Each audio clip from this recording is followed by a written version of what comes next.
क्या डमरू बजेगा?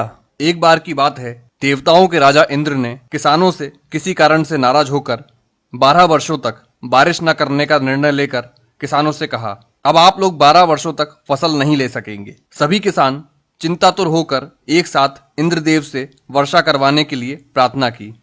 इंद्र ने कहा, यदि शंकर अपना डमरू बजा देंगे तो वर्षा हो सकती है। इंद्र ने किसानों को यह उपाय तो बताया, लेकिन साथ में गुप्त वार्ता कर भगवान शिव से यह आग्रह कर दिया कि किसानों ने जानबूझकर मेरा अपमान किया है, इसलिए प्रभु देवताओं की रक्षा के लिए, देवताओं के मान सम्मान के लिए आप किसानों से सहमत ना होना। जब किसान भगवान शंकर के पास पहुंचे तो भगवान ने उन्हें कहा, डमरू तो 12 वर्ष बाद ही बजेगा। किसानों ने निराश होकर 12 वर्षों तक खेती न करने का निर्णय लिया।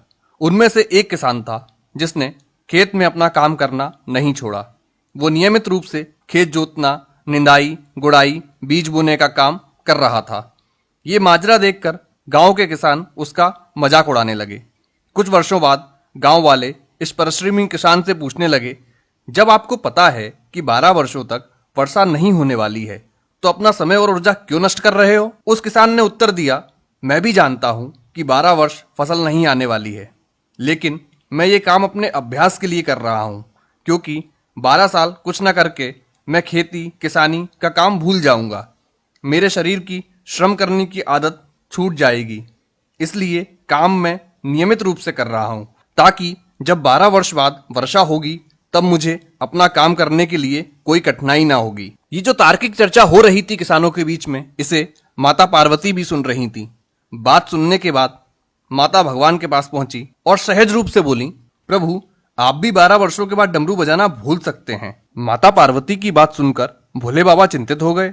अपना डमरू बज रहा है या नहीं, ये देखने के लिए उन्होंने डमरू उठाया और बजाने का प्रयत्न करने लगे। जैसे ही डमरू बजा, बारिश शुरू हो गई। जो किसान अपने खेत में नियमित रूप से काम कर रहा था, उसके खेत में तो भरपूर फसल आ गई। बाकी के किसान पश्चाताप के अलावा कुछ न कर सके। दोस्तों, कभी तो लॉकडाउन खत्म होगा, कभी तो सामान्य जनजीवन शुरू होगा। नकारात्मक बातों पर अपना ध्यान लगाने की वजह हमें अपना कार्य, व्यवसाय से संबंधित कुशलताओं की धार पैनी करने का, अपनी अभिरुचि का अभ्यास बढ़ाने का काम करते रहना चाहिए। हमें कोशिश करनी चाहिए कि इस नए लॉकडाउन में हम क्या नया सीख सकते हैं, क्योंकि डमरू कभी भी बज सकता है। अगर आपको ये कहानी पसंद आई हो तो इसे अधिक से अधिक शेयर करें।